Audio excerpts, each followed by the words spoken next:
Well, good afternoon, everyone, and I guess belated Happy New Year for this group and this particular webinar.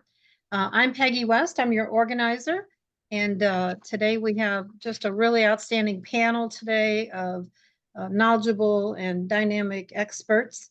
The class is actually called Safety and SIRS, which is the Reserves to the Rescue by Matt Kuisle.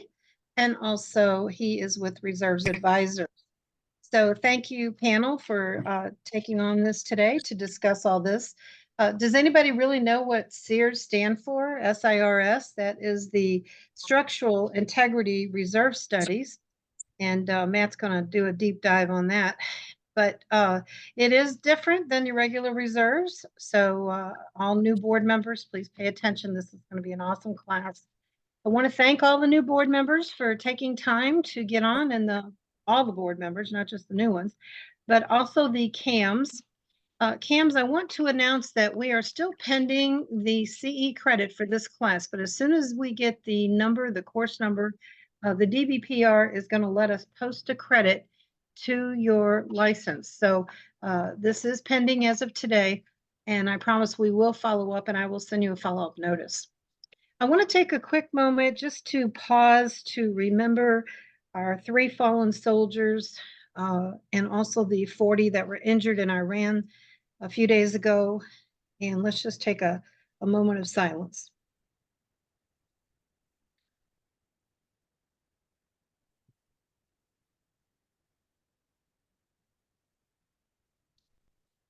Without them, we wouldn't be free. And I want to say, God bless America. Okay, let's get into introducing our sponsors who invited you all today. I want to start with my top sponsor, Vinteum Software. Today we have Layla on, Layla Scola. She's the head of marketing. She's the head of everything there, I think. And just the wind beneath my wings, behind the scene, helping to invite everybody here today. So Layla, tell us about yourself and what does Vinteum do for the communities?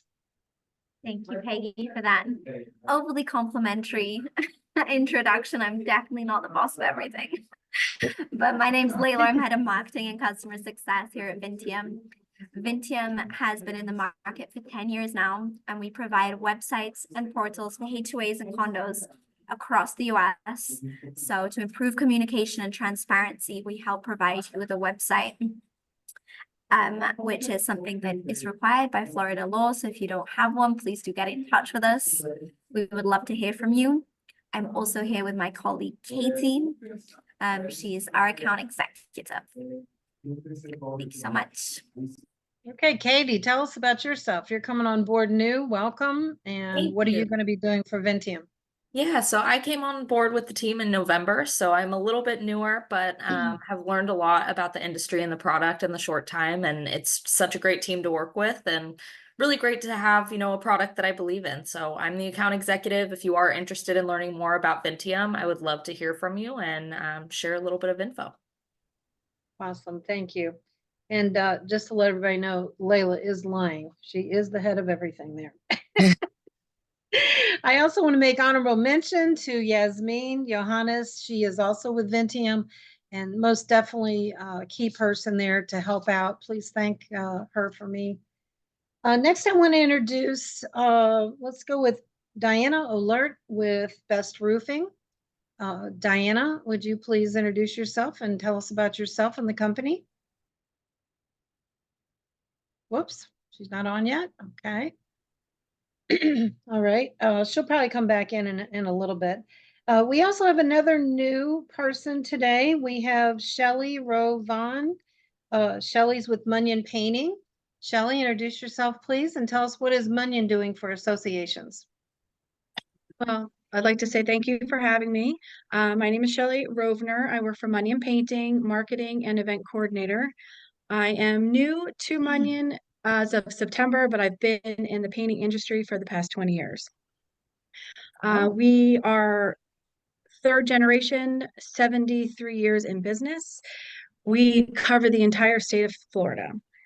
We are here for all your painting needs. So painting, restoration, waterproofing, Anything that you can think of, we can most likely do that. We're a blanket company. We can offer many, many different opportunities to all of our CAMs, property managers, associations, etc. for condo, HOA, high rise, pretty much anything, commercial.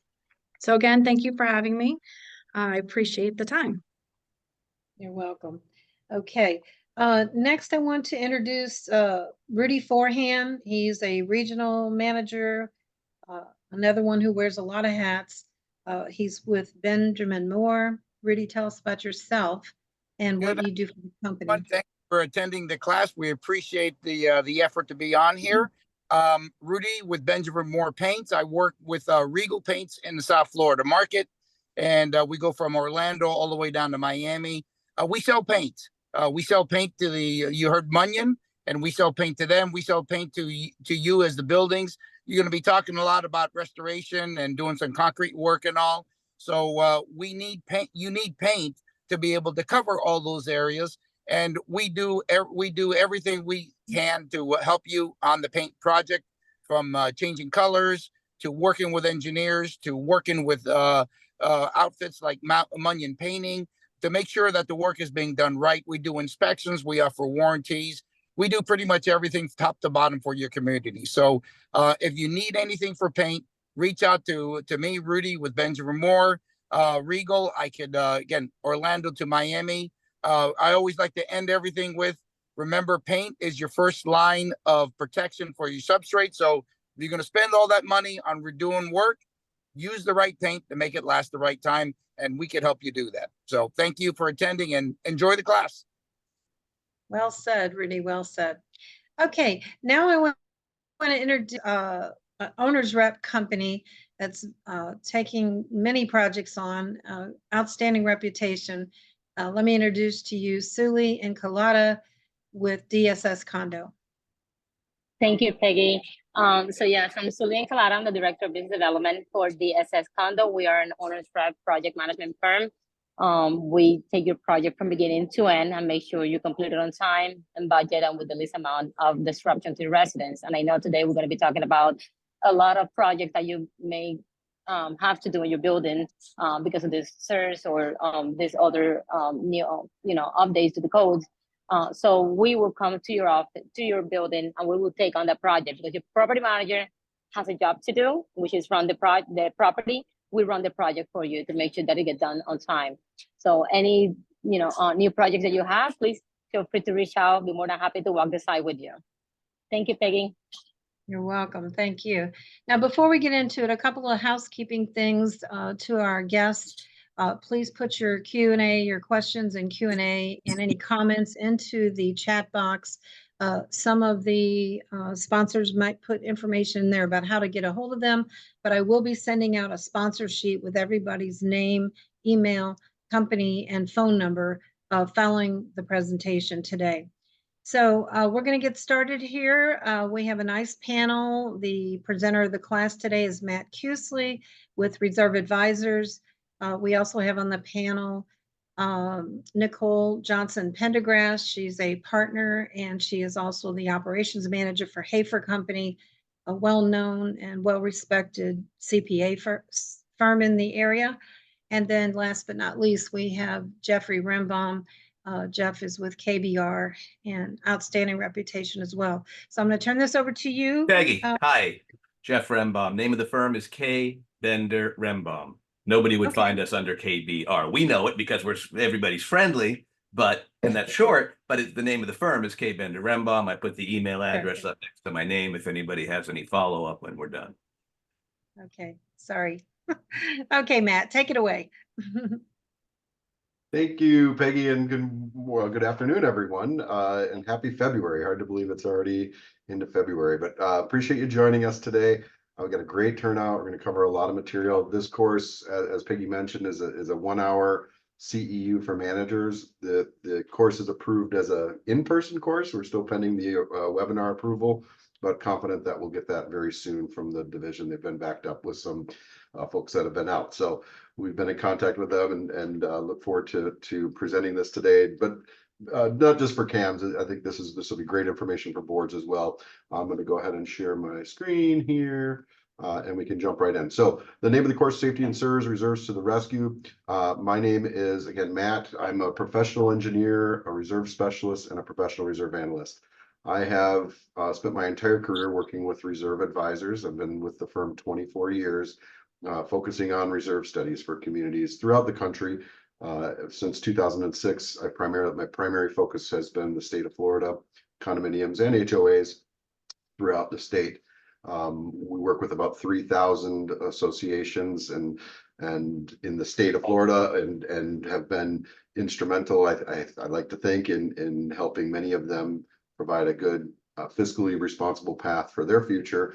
But also have been involved in the process with the legislators in Tallahassee and with the Department of Business and Regulation to adopt some of these changes and make them things that we can implement and all learn from. So I'm going to kind of take the lead on the course. I'm going to encourage Nicole and I know Jeffrey will jump in where they can on this. One more thing I want to just mention, the course is going to be heavily geared towards condos and co-ops. I know we probably have HOA board members on as well, 720 board members as well.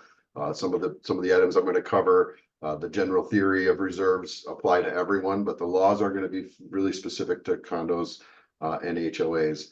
I'm sorry, condos and cooperatives, 718 and 719 associations. Straight, Matt, don't you worry. Thank you, Jeffrey. Hey, before you get too far, I would like, if we can, Nicole Johnson and even myself to at least introduce what she does. And I'd like to introduce a little bit about our firm in case anybody doesn't know as well. But Nicole was one of the best auditing groups, Hafer and Company, that I know of in the state. So it'd be a shame she's joining us for a couple hours not to give her just a moment on the mic to let us know about her company. Great idea. Yes, please. And Nicole, you're muted. Nicole, you're muted. Oh no, we're missing it. Nicole, you're muted. Nicole, you're muted. Well, I feel honored that I'm here with Matt and Jeff because just to be on a panel with you guys, I appreciate everybody that's here today. I think this is one of the most important classes. I've been getting so many emails from people that really have not an understanding of what's coming. And I think Jeff and Matt are really the ones that have the best understanding of it. I always reach out to both of them with anything that they need to explain. We are a full service CPA firm. We concentrate in the area of CIRA, Common Interest Realty Associations, specifically condos, HOAs. We do a lot of auditing, turnover audits, reviews, compilations, tax returns, and a lot of consulting in the last, I would say, 3 years with everything that's coming. But the most important as you managers is reaching out to your engineers and attorneys. I can't stress it enough with everything that's coming to make sure you understand it. When your boards ask questions, I always say, reach out to your attorneys and your reserve companies because they're the ones that can explain it best to your boards. So thanks for coming today. I think you're going to get a lot of good information. And K. Bender Rembaum, we are, for those that don't know, we're 21 lawyers. We're in Pompano, Palm Beach Gardens, Orlando, Tampa. All we do is represent community associations. 9 of us are board certified experts in the field, soon 10 of us. 1 is in construction law. I write quite a bit, so if you don't receive Rembaum's Association Roundup and you would like to, there's probably over 400 editions are sitting out there at the moment, but it addresses new legislation, both in its pending form and afterwards, along with court cases that affect us in our day-to-day living. So with the structural integrity reserve study and the milestones and everything that's going on, there's a lot of talk in that in those articles. So I'm honored and privileged to be here today. It's such a treat because I get to sit back with Nicole. We both get to sit back. Matt, the spotlight is on you for the most part today, so take it away. And please, everybody, get those updates from Jeff's firm. They're excellent. I get them and I read through them. They're very informative. Very kind. Thank you. Yeah, and there's so much going on, right? This Florida is one of the more regulated states when it comes to reserves and condo associations. We're the second. We're the state with the second most associations in the nation, only second to California, and we're very, very close to California. About half of our population lives in community associations, so it's just incredibly valuable information from these professionals. And I want to thank the board members and managers for taking their time out today to educate yourselves and learn more about this. I'm a board member myself. I've got what I joke is a life sentence on my condo board because it doesn't seem like anyone else wants to participate, but I'm happy to do it because it really it's going to protect my investment, and it gives me a good perspective on what my customers and all of you are going through when it comes to these difficult decisions, and the feedback you're getting from the neighbors, pressure from realtors, et cetera, et cetera. So today, without further ado, we're going to cover real basic things. What is a reserve study? What the existing statutes are. We're going to cover why and what changed. And then we're going to really get into some best practices and definitions. We've already got some great questions as well. So we'll have plenty of time for questions as we go through the course. First of all, reserve study is essentially just a planning tool. It's a budget. It's a physical and a financial analysis that identifies future costs for repairs and replacements. But I was part of the presenters for the Florida Bar Task Force that was established in the wake of the tragedy in Surfside. And the first question we were asked, and one of the things that the legislature and everyone struggled with is, well, what should be in a reserve schedule? And what should an association reserve for? What's the list? And our industry has developed this three-part test, and our industry has national standards that date back to the 90s. They were just updated. Community Associations Institute is an awesome organization that's been a part of that process, has really led the charge on this establishing standards. And we came up with this definition, this three-part test right now of what should be in a reserve study. And this is national. I'm going to kind of switch back and forth to some of the things that happen nationally or globally. In fact, CAI is a global organization, and so these kind of standards apply throughout the world. But then how they apply specifically to Florida is a little bit different. But the national standards say that in order for an association or for an item to be considered a reserve item, it must pass this three-part test. It must be the association's responsibility, meaning that the association has to foot the bill to repair or replace it. It must be a reasonably anticipated useful life, and it must be reasonably estimated, so the costs can be ascertained, and it can include all direct and related costs. So that's a question we get a lot as well. What about the engineering portion of the oversight that's going to happen? The owner's rep fees, for example, from DSS, would that be part of the project? And it should be. I think that should be something that's part of a reserve component. What doesn't pass this test are things like insurance deductibles. We can't reasonably predict exactly when they're going to happen. Now, are they a good idea to have a savings account? Absolutely. Do they meet the definitions according to national standards or Florida standards for that matter as a reserve component? I don't believe so. Other reasonably anticipated items we saw in some of the initial legislation, the word foundation. Can we reasonably anticipate the useful life of a foundation of a building? In most cases, I would say the answer is no. So we look at things like, well, what can we reasonably anticipate? Can we reasonably anticipate there being some need for repairs, or is the structure going to be untouched for the next, say, 20 or 30 years? And generally, reserve study standards require a 30-year analysis. The state of Florida has put their spin on that, and they're looking now at items that are 25 years or more. But we'll talk more about that as we get into the new legislation. The reserve study process, physical analysis and a financial analysis. So it's a two-part process. And the first question we always get is, what's the result? The financial analysis. How much are my fees going to be impacted? How far behind are we? How far are we from being quote unquote fully funded? And that's the financial analysis. But asking that question often, and I have to remind our customers and even our team that that's really putting the cart before the horse. We need to first understand the physical analysis, the physical property, to have any kind of result on the financial analysis. There are softwares, there's programs, there's templates that you can use and plug numbers in, but I'm sure most of us are familiar with the term, garbage in and garbage out. If you don't put the right information in to the software or the program, you're not going to get the right information out. So it's imperative to start with the physical analysis. And the major issue, again, we just kind of covered it, is that we don't always get the right items in the schedule. And so property classification is the first thing we do. We say, does it meet, we look at all of the components in an association. So does it meet that three-part test? Is it something that we have to repair or replace? And is it the association's responsibility to repair or replace? Quantification, condition assessment is part of the physical analysis, and extremely important. Quantification is just going to give us, how many square feet of painting do we need to buy from Benjamin Moore? How many square yards of pavement do we maybe have to replace? And then the condition assessment is probably the third most important, or maybe the second most important item in the reserve study is what shape is it in, so that we can realize how long is it going to last. So we do a life evaluation and a cost evaluation once we have the physical analysis. That's all part of the physical analysis, and really the most important. That's the driver. That's the input on the reserve analysis, and from there we can figure out what the funding needs and what your assessments changes would be.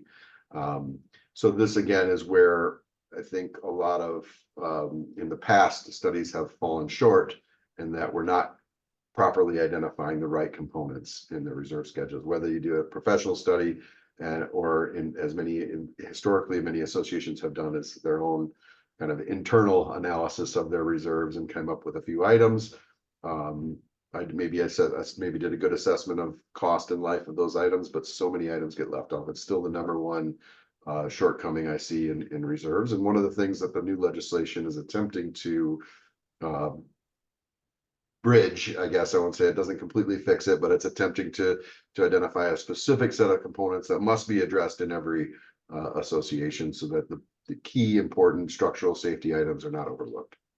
Matt, some of the questions people are asking is, because of the new law, are you guys putting all of it together into one study, or are you doing like separation? Is everything together, the non-SIRS and the SIRS, or are you doing separation? It's a big question that's being asked. Good question. I can jump into that. Actually, I'm going to answer that in a little bit, Nicole. Yeah, absolutely. Thank you for that. Short answer is we're going to split it, but we're going to talk about why a little bit later. So just kind of really, again, general, this would apply to HOAs, condos. The reserves matter to avoid special assessments or loans and protect the investment. Again, that's we have so many owners that talk to us, or board members that say, I couldn't afford to fund our reserves. We're hearing that time and time again. I can't afford to fund the reserves. Matt, just to interrupt you real quick, to everybody that keeps asking all these pooled reserve questions, because Matt, you can't see the questions coming in. We are going to address pooled reserves thoroughly before our time is up. So everybody just know that, and we'll get there when we get there. Yep. And I want to get through the prepared material so that we have can give the credit and really have a foundation, because when we have a big group, we got hundreds of people on the call today. We have a big group of people that are acutely aware of the specifics of the law and the requirements, but then we also have some that may not be as aware or may not see the benefit of reserving at all. So I do patience comes to those who wait. Admittedly, some very basic information here that we're starting with. There we go. But important, and it'll come back to your boards. Once we get through all the details, at the end of the day, the reserves are there not for some future project that no one's going to be around for. We hear that a lot. I'm not going to be here in 5 years, 10 years. Heck, I don't even buy green bananas at Publix because I'm not going to be around to enjoy them. So that is a mentality that is extremely prevalent in our associations, and it's one that we have to break. We have to think about the use and enjoyment that is currently going on, the wear and tear every day of the components, and the need to have a plan for their repair and replacements, and really offset the wear and tear that's happening as you go. I go back to, we can't afford to fund the reserves. Well, the roof or whatever component you want to look at does not check with you or your bank account before it decides to fail. It's going to fail when it fails, and it's really important for a board to realize what their options are. Roof starts leaking, you can repair it maybe for a little while. You can try to ignore it, put band-aids on it. That probably isn't the most cost-effective solution. In fact, it's almost never the most cost-effective solution. It's probably the most expensive route is to continue to repair a project. You could special assess the membership for that project at that time. You could perhaps get financing for a project. That's an option for some associations. Or you could dip into your reserves. And which of those is the least expensive option? And it really is the reserves. So if we're saying we can't afford to reserve, are we then saying that we can afford one of the more expensive other options of obtaining financing, special assessing, or not, or doing nothing, the most expensive option. So it is a flawed argument that, again, the items, the board has the responsibility to maintain the property, and really you can reduce the cost of maintenance by doing the projects in a timely manner and having the reserves. It's not what people want to hear, unfortunately, especially in this market where costs are up. Inflation is really impacting everyone. But it is this fiduciary duty. So for the board members on the call here today, this is your F word. This is a hat that you have to wear every time you are conducting association business, and that is the fiduciary. I think you have a responsibility not to say, I'm not going to be here in 20 years or 5 years, whatever.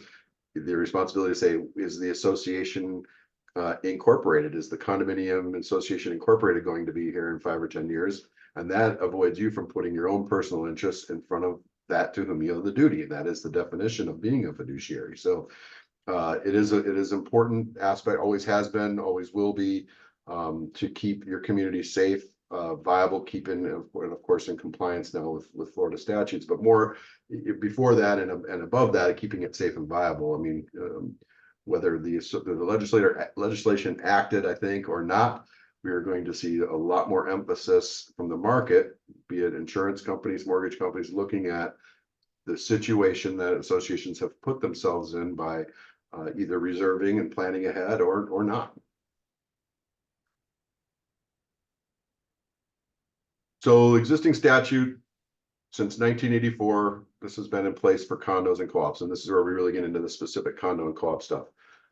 The budget must include reserves for roof replacement, building painting, pavement resurfacing, and any other expense essentially that exceeds $10,000 for deferred maintenance or capital expense. That $10,000 in 1984 is probably $30,000 today, but nonetheless, the number remains the same. So the statute remains. So if every association, I'm convinced if every association followed this requirement, we probably wouldn't be in the situation where we have to have a specific list of items now that are unwaivable. But because many associations, like I said, would include building, painting, roofing, and paving, and maybe 1 or 2 other items, they're forgetting some of the major items. And this is our industry is completely culpable in this as well, in that we left things out that we didn't see. But nonetheless, there are many items exceeding $10,000 that are needing to be in reserve schedules. And the legislature, as we found out, said, okay, we're going to call out some of these more items specifically, because that was the question after the class. Well, if this isn't the list, what is the list?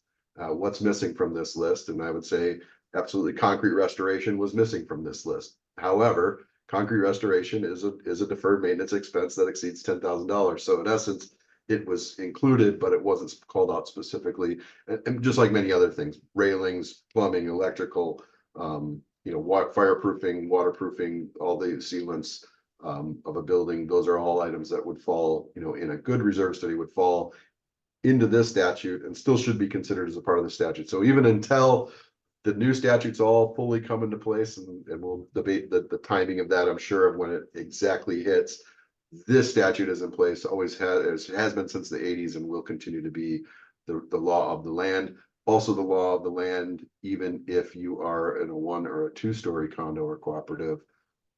Matt? Yes, please, Jeff. I was just thinking, as you were saying that, until the SIRS requirements came out, I don't recall one instance of reviewing a reserve report that showed the items other than the sacrosanct 3, right? The roof, the painting, and the paving. So to your point, it's a really good one, but I think their legislature is missing a sentence there that should also say where maintenance is greater than once per year. Yes, so that's actually in the administrative code. So we have the law, and then we have the Florida Administrative Code. It defines these terms: deferred maintenance expenses and capital expense. So capital expense and deferred maintenance are the 2 categories of reserves. And it defines deferred maintenance as a maintenance project that extends the life of the item, but has a frequency of less than longer than 1 year.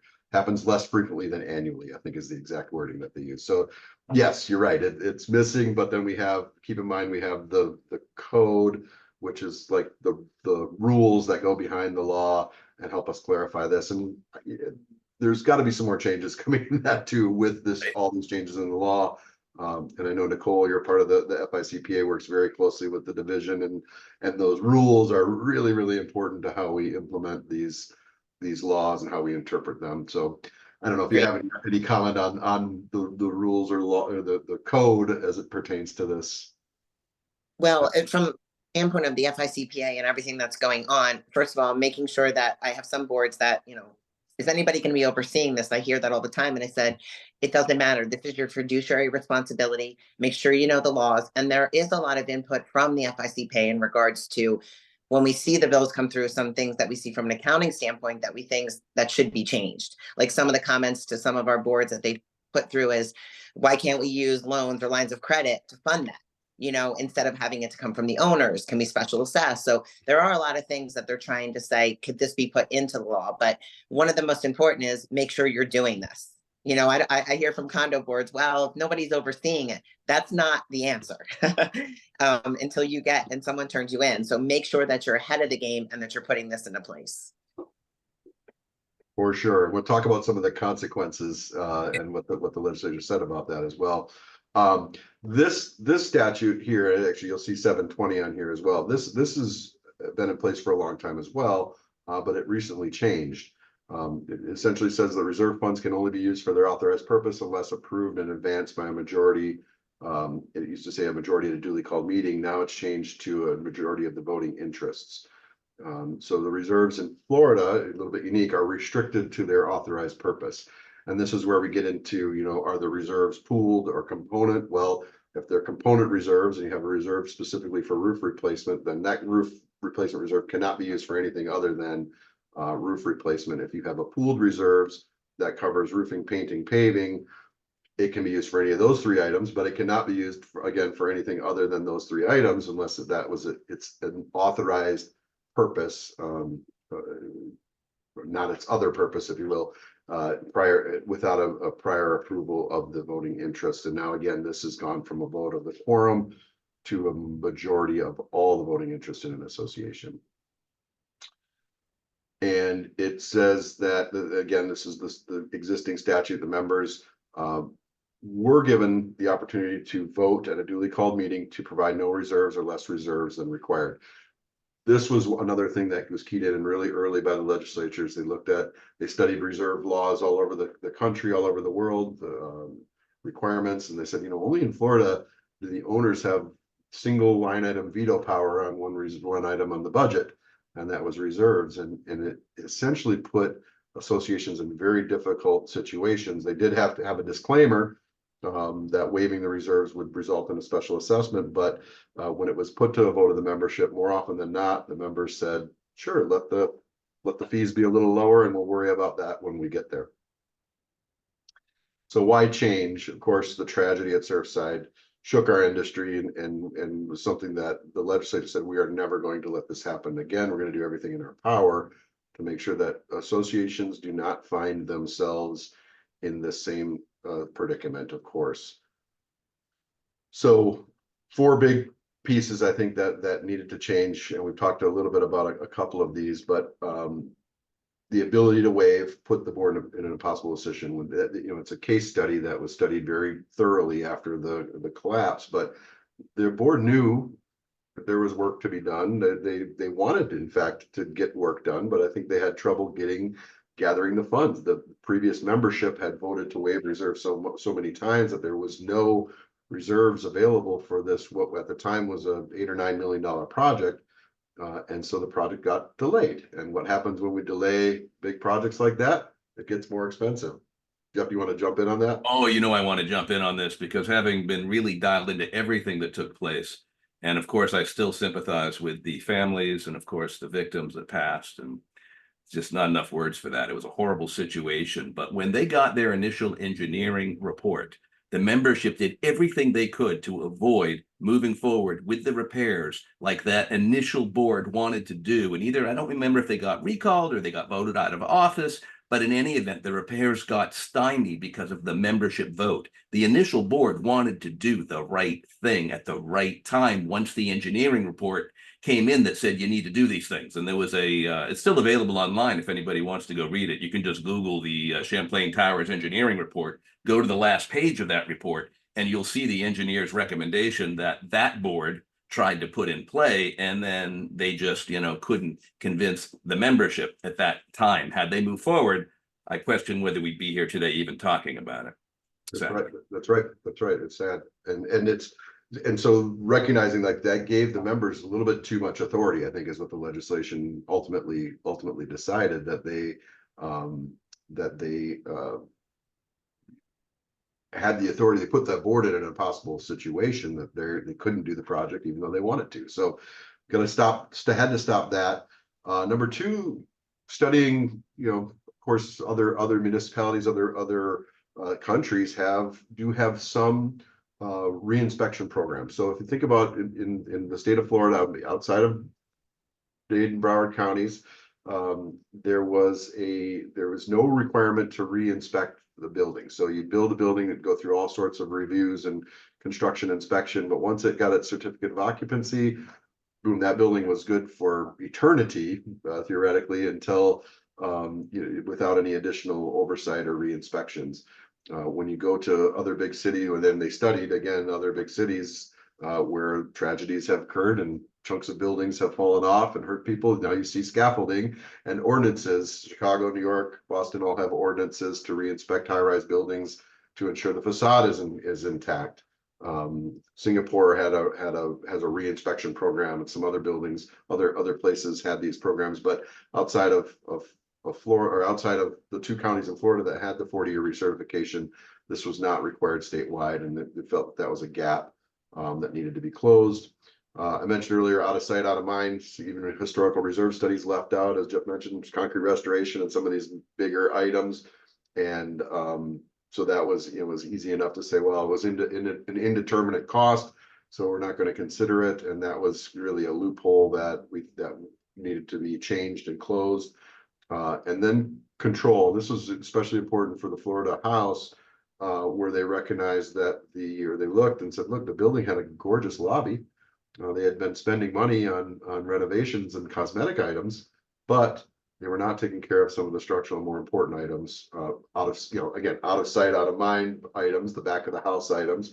And I've seen this in my 24 years of doing this over and over again, where the boards will be pressured, committees will be pressured to take care of the cosmetics, take care of the pool, the landscaping, the furniture, the lobby, when major components, systems that are not as visible to everyone, that you don't notice until they break, like your elevators or your plumbing, go unaddressed. So that was really important to the House specifically, and said, look, we've got to put some control on safety items, and no longer can we spend money that is needed for safety items on any cosmetic issues. And that's where we get to this idea now. We really have two types of reserves. We have the structural integrity reserves and what I'm calling general reserves. You could call them non-structural reserves. Some places I've heard called traditional reserves, but items for the cosmetic, but not just cosmetic items, but items for components that are not as critical. Now, the requirement, I think the question, Nicole, this would be a good spot for that question is, yes, we have to have two separate. And the reason we have to separate them in a building that has an elevator, for example, is if you wanted to have, and you need to have reserves for your elevator because it's over $10,000 and it's going to have a known useful life. So we have to have reserves for elevator, but the reserves for the structural components can never be spent on anything other than structural components. So the elevator, if we want to have reserves for elevator, it has to be in a separate accounting, not necessarily a separate bank account, but a separate accounting for those specific components. So let's talk a little bit about what changed, and we can get into more details on this. The structural integrity reserve study never existed until May of 2022. It's not something that our industry ever heard of or came up with. So the legislature, in essence, created this with the statute, but it means, so we're defining it, it means a study of the reserve fund required for major repairs and replacements of the condominium and cooperative property, at least every 10 years after the condominium's creation, for buildings that are 3 stories or higher in height, as determined by the Florida Building Code. And they clarified it's for residential condos.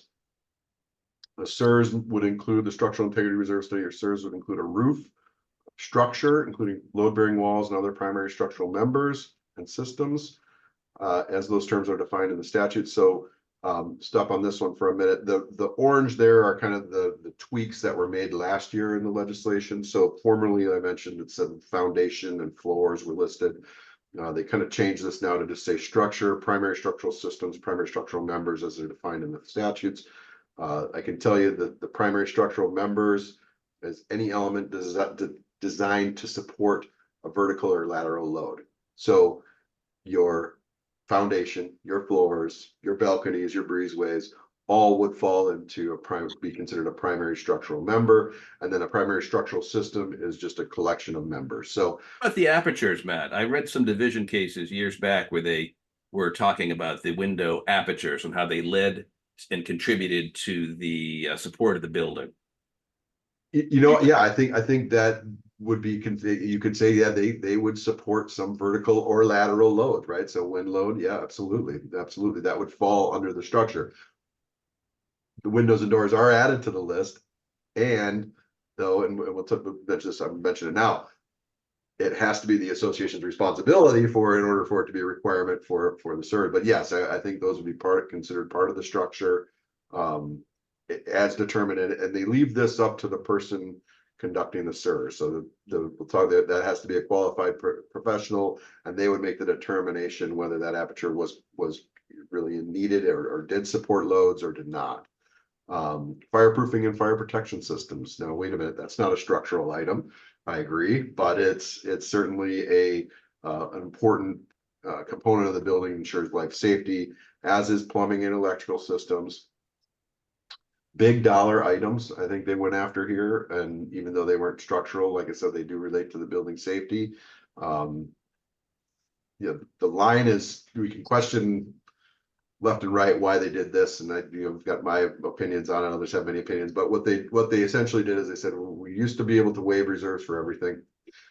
We like if people never waived reserves for anything, but we drew the line in the middle. And so anytime you have some, but not all and not none, it's going to be a little bit of a jagged line. And so that's where we are. So waterproofing, exterior painting, windows and exterior doors, and then another catch-all, any other item, again, with that number exceeds $10,000, and the failure to replace or maintain it would negatively affect one of the items up above. So good example of this would be a seawall. You know, if you've got a seawall very close to the structure and the failure to maintain that could affect the foundation or the structure, then absolutely it would be considered. If you've got a seawall that's 400 yards away from the building, on the other side of 2 retention ponds, you maybe probably not considered something that would be a structural component, but that again is determined by the visual inspection portion of the structural integrity reserve study. So it's left up to the service provider, the professionals, to determine what's structural and what's not. A swimming pool, again, if it's not in really close proximity to the building, probably not. If it's on the plaza deck or on the rooftop of the building, certainly is going to be part of the structure. Clarified a little bit so again, the big sweeping change was 4D that happened in 2022. 2023, we had SB 154, which clarified that the reserves would only be maintained for items identified that are for which the association is responsible. So that green language was added in 154. So there again, initially it just said windows, and everyone said, well, wait a minute, 80% of condos in Florida, the windows are the owner's responsibility. Are we now saying that is going to supersede the declaration? No, they clarified, no, it's just for the items that the association is responsible. So plumbing and electrical in the units that are the owner's responsibility remains in that category.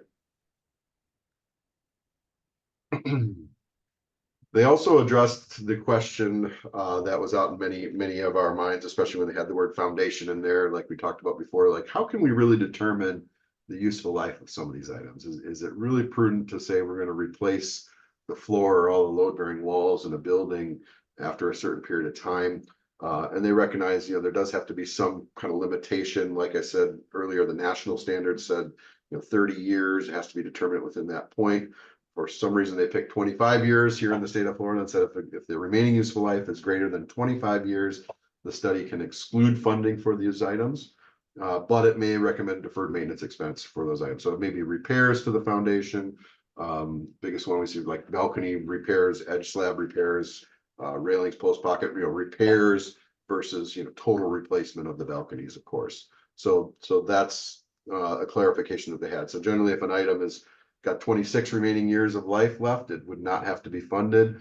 Although I would encourage always boards to be looking a little bit out over the horizon, because you don't want to have a $10 million project in year 26 that all of a sudden sneaks up on you the next time. So we're mindful of cash flow and our cash position at the end of 25 years when we know there's some big items out in year 26 or 30, even beyond. That can be a consideration that we want to consider when we put our studies together.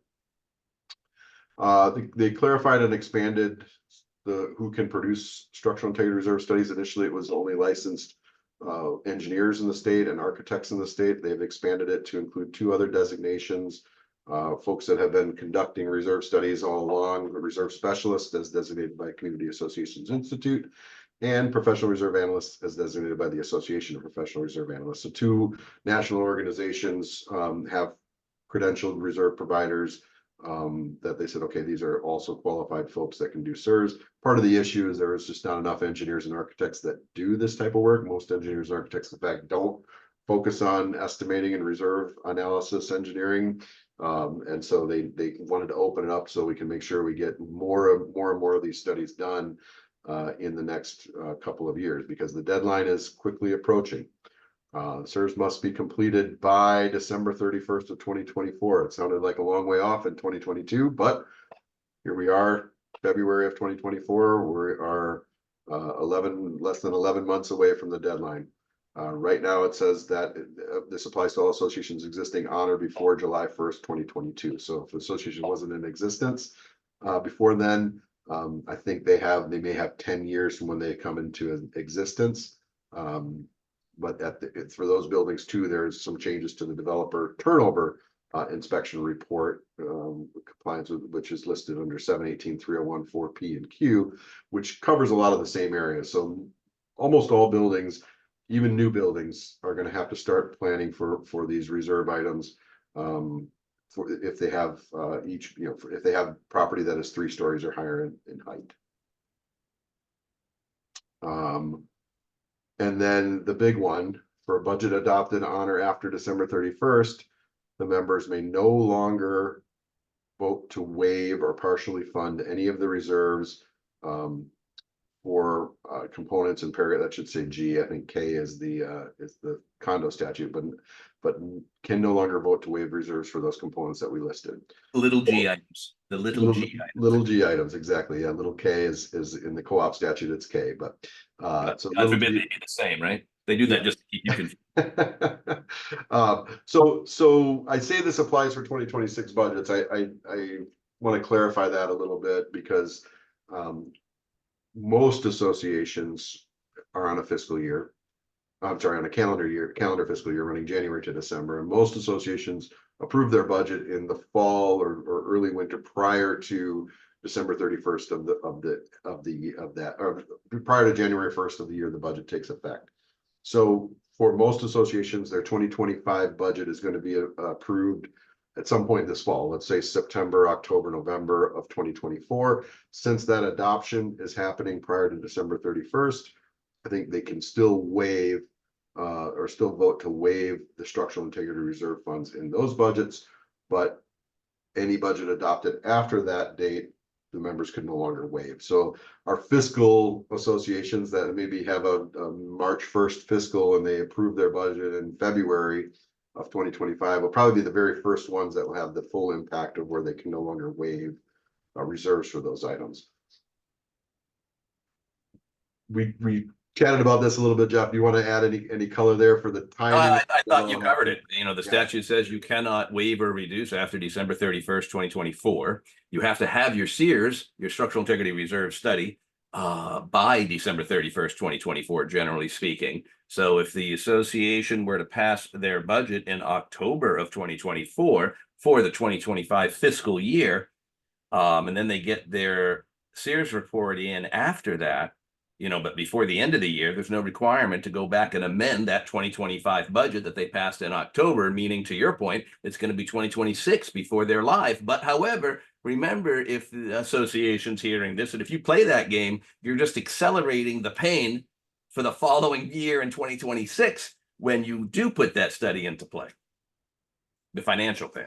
Exactly. You kick the can another, maybe we could buy yourself a year, but in essence, you're giving yourself less time to save for the projects. They clarified too that this does not affect associations that don't need SIRS. So initially 4D was interpreted by the division, by the DBPR, that this funding obligation applied to every association, regardless of if there were 1 or 2 stories, applied to everyone, they said. And so the legislature clarified, said, no, this really only applies to associations that must obtain a SIRS, which would be those that have buildings 3 stories or more. And they did say they'd added that about the deferred maintenance, which we covered, is just deferred maintenance as defined in the code, performed less frequently than yearly, and results in maintaining the useful life of an asset.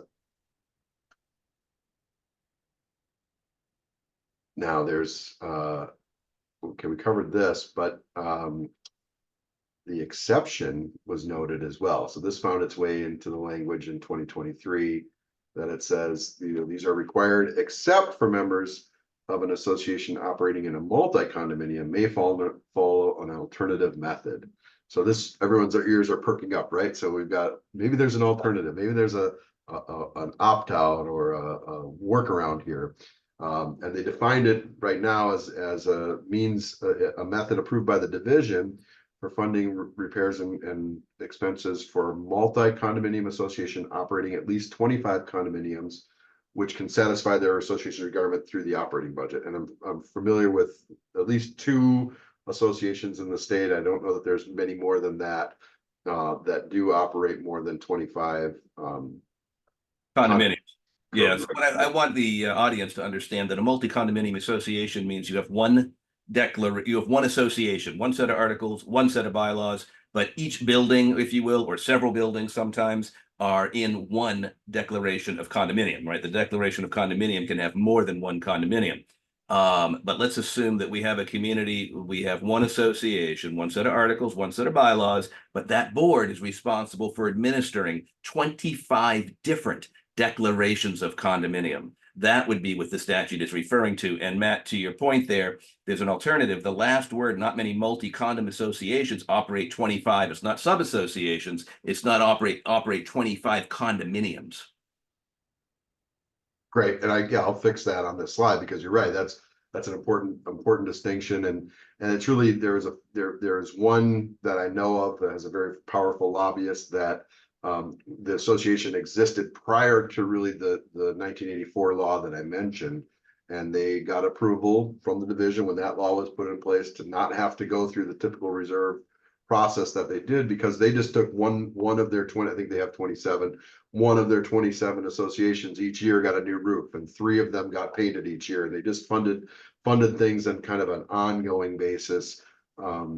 Instead of establishing a reserve account, they kind of had spread those. They were built in a manner that they spread those expenses out, and the operating budget could absorb that. I worked hard with them, I actually offered that association a free reserve study to show them that it's kind of apples to, you know, it's the same. It would be the same if they funded it through reserves, and we could keep this confusion out, but they didn't take me up on that. So nonetheless, here we have the language on those alternative funding methods. And we'll see if this could get expanded, but as of right now, I don't see this getting expanded to any other than those limited associations that are out there, unfortunately. Mentioned this earlier, I guess the majority of all for SIRS, you could if you need a SIRS, you can waive reserves for the non-structural items or waive reserves in 1 or 2 story condos. However, the waiver now requires a majority of the voting interests. You can adjust reserve amounts for inflation annually between the SIRS. There is a carve out for that, but you could not make major sweeping changes, I don't think, between your SIRS studies. You also, this is a a question that occasionally comes up, so I pop it in here when we talk about the funding implications. We understand, I think everyone understands that there's kind of a perfect storm here with inflation on all costs, insurance premiums skyrocketing, and these new reserve requirements. There is extreme pressure on budgets, and there's some extreme increases that we're hearing about and seeing associations faced with in order to maintain to maintain themselves as financially solvent. So one of the carve outs in the statute says any budget where the assessment exceeds 115% of the prior year could be, is it Jeff, is it petition the board, the membership could petition the board for an alternative budget? Yeah, but it doesn't include the reserves anyway, so that's completely out. Insurance is out, so we don't have to worry about that. Right, yeah, they added reserves and insurance, so if you take those items and any other expense that doesn't expect to be incurred on a regular basis, so any like assessment or anything would be part of excluded from that calculation. So if your membership or you're concerned about that 115%, chances are it's relating to items. If it is going up more than 115%, it's related to items that are not part of the equation. Yes. Here's a secret about this. So many associations are worried sometimes when they have to increase the budget beyond the 115.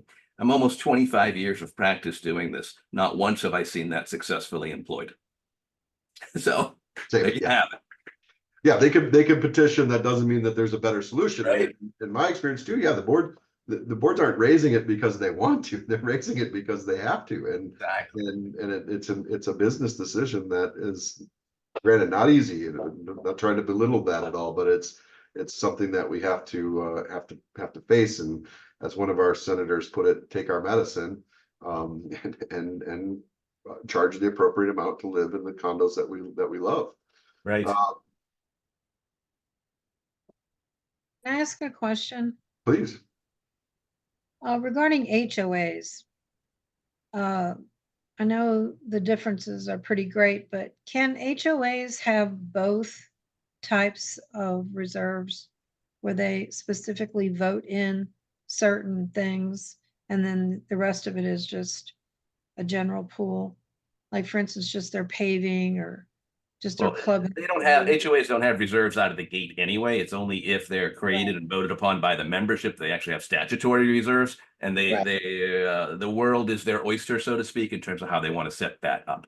Okay. But once they create them, then they have to fund them every year. They can still waive or reduce. So this is just condos and co-ops, and HOAs is a much simpler process for sure. Right. Okay, I just want to make sure that's clear. Great question. Yes, definitely.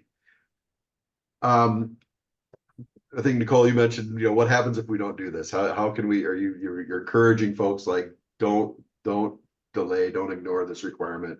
The legislation or legislators put this in really black and white that they wanted to call this out specifically as a breach of fiduciary duty if they don't do their SIRS or if they don't conduct their milestone inspections, which we haven't talked milestone inspections at all, but I do maybe this would be a good spot to mention that as well. A milestone inspection is separate and in addition to the structural integrity reserve study. This course, of course, is focused right on structural integrity reserve studies, and we jumped right into that. But I want to remind folks that there is another inspection required for buildings now that are 3 stories or more, condos, co-ops, 3 stories or more, but have an age of 30 years or more. So for the buildings that are more advanced age, to determine if there's any significant structural deterioration with those buildings. So it's for a different purpose. It's a different study. Sometimes they're done at the same time because a lot of buildings are past 30, and so they need both studies at once, but it is a separate study. But also I see that we called that out here on this slide, that also is a breach of the fiduciary duty of the officers to not conduct these studies. But I think associations, I'm afraid that some board members don't really care about that as much as they would care about other things. So if that's not enough for you, here's one other kind of consequence to not conducting the structural integrity reserve study specifically. Must be disclosed to any potential buyer in the association. So if you have a unit for sale, the new disclosure forms for the contracts are going to say, yes, I received a copy of the structural integrity reserve study. If you did not, or if the structural integrity reserve study is insufficient, doesn't meet the requirements, there's a good chance, I think, that that sale could be hindered by that not being done. And so that, I think, is maybe more of an internal concern that I would have as a board member, that I could affect the sale of units in my building if I don't have those. The other thing, because of that, because it's a requirement, the mortgage companies are going to be looking very closely at this as well to make sure that it's done. So it is going to be, I think it will become more difficult to sell units and also potentially more difficult to insure units if we don't have these things done by the deadline. We haven't quite seen the full impact of that yet, because associations still have 11 months to comply. But once we get to that point, I think there's some pretty steep consequences that could be out there for boards that ignore these requirements. Jeff or Nicole, you want to comment or add to that? Or the only thing I would add is, even if you don't have it prepared yet in hand, there could be a backlog for the engineer, architect to get this work done. Make sure you have a contract in place. And the earlier you get that contract in place, I think, the better it will be for that association to defend why they haven't complied with the statute yet. I agree. And auditors are asking that too in the audit process. This year, we're asking, have you engaged? Are you in the process of doing it, to make sure that people are aware that it's in the footnotes too in the audit, what's coming.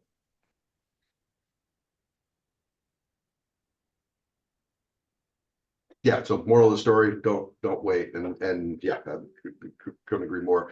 A couple of questions. So the Department of Business and Professional Regulation, they're the body that oversees condominiums and co-ops. They have a division of timeshares, mobile homes, cooperatives, in condos.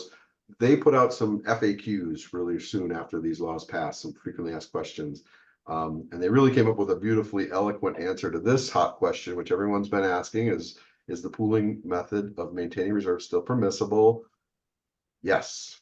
So back to earlier, we said now we do think it probably needs to be two pools, because one pool cannot be used for anything other than that specific set of little g components. But yes, the pooling methodology is still allowed, and that was some of the early interpretations said, oh, this looks like they want us to go back to straight line and have a reserve for each individual. I want to jump in on this one. Yes, please. So pooling is, you've got to be careful when you pool. You need to involve the association's lawyer. You might need to involve the association CPA as well, because when you pool, I think that most practitioners agree that if you start out with your structural integrity reserve study all as one pool, no issue there. You start out, all the little G items, they're in one pool. Fine, good.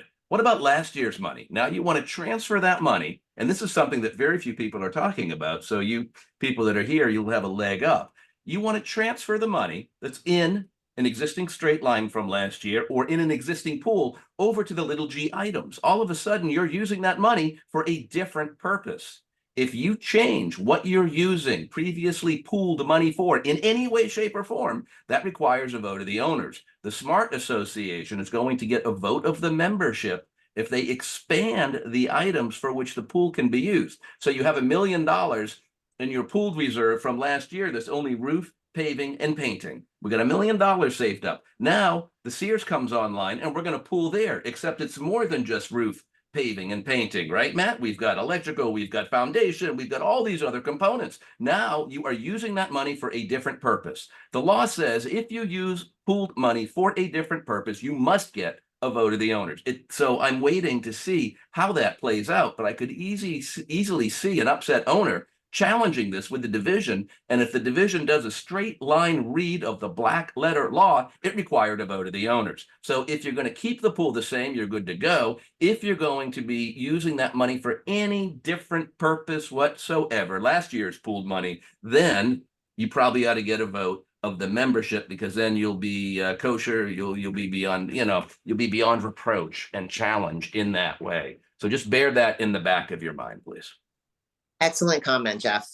Excellent. I'm so glad you brought that up. It has been brought up to us many times. We say reach out to the attorneys, but it was a great. What are you going to do on the audit, Nicole, if you see that, you're doing now the 2025 audit, They did their SIRS, good association. They had that $1 million and it was in the pool for roof paving, painting. And now they created a whole new pool with all the little G items, no vote of the membership. Is that something that has to be pointed out in the notes of the audit? Yes, it'll be a disclosure in the audit saying it's a potential violation because we're not attorneys, potential violation, and they're not in compliance. All right, and no one is talking about this yet. So maybe Matt, Nicole, me, maybe it's all time. I need to publish on it again. I have once or twice, but maybe I just needed to vote one article just to pooling. Yeah, I think it's Get the word out there. everybody's asking about it and they're getting misinformed. I'm so glad you brought that up because it is something that has to be addressed. And I agree with you. What you said has to be done.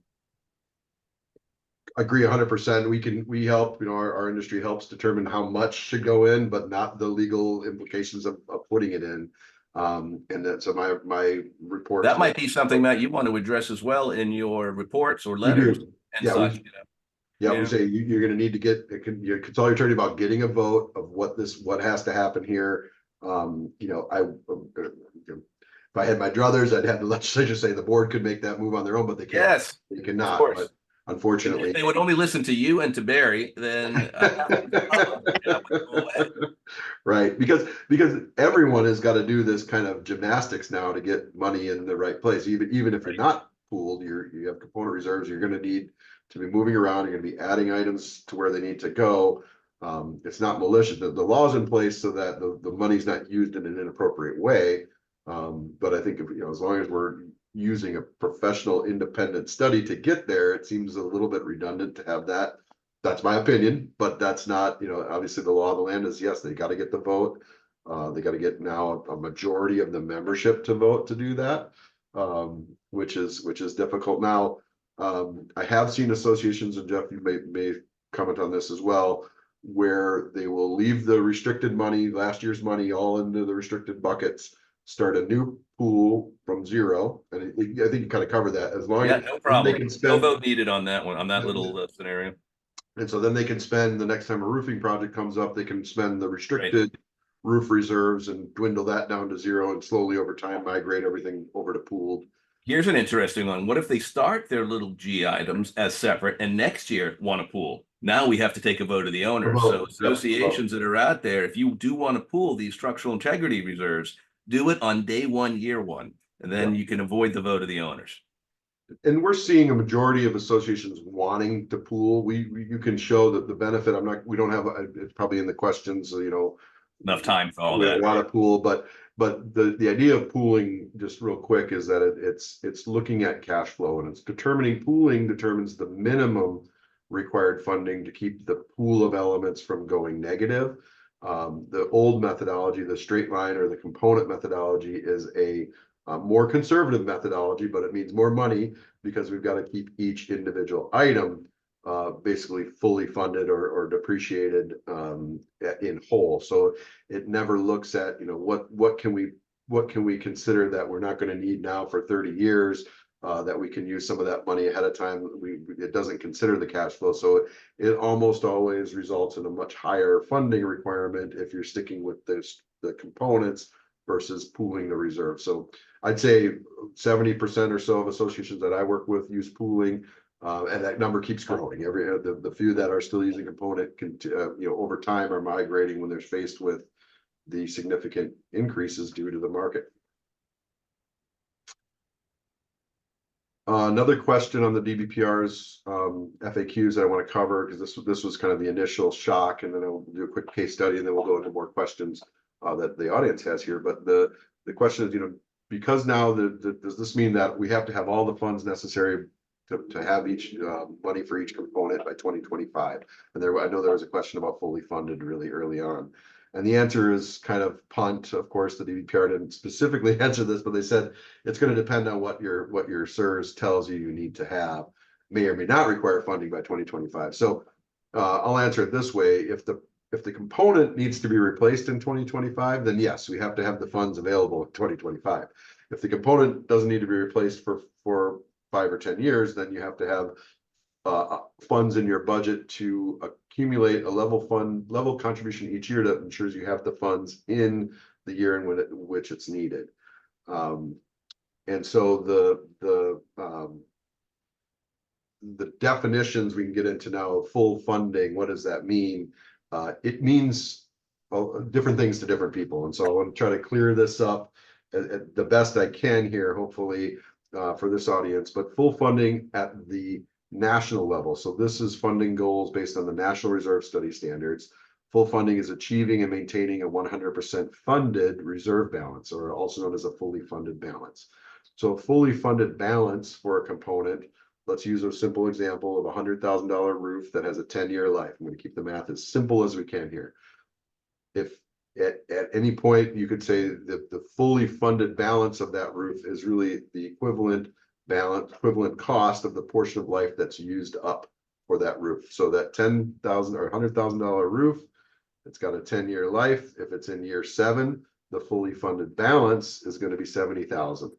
If it's in year 5, the fully funded balance is going to be $5,000 or $50,000. Sorry. So each year you're setting aside $10,000 for that $100,000 roof, and that's a fully funded balance for that roof. In Florida, we also allow what's called threshold or baseline funding. So fully funding is kind of, again, going back to that component. We would add up the balance for the roof with the balance for the painting, the balance for the concrete, plumbing, all of that add up, and that's the fully funded balance of each of the association, or the 100% funded balance. Matt? Yes. Can I say it slightly differently? Please. In my understanding, fully funding in Florida anyway, Well, simply means that we are saving this year the right amount of money to be on target for what we need. So we have $100,000 million roof we got to put away for, and we have 10 years life left. So we have $100,000 per year. If we're in year, help me with this, 3, we have 300,000 going into year 4. We're putting in another 100,000. We are fully funded.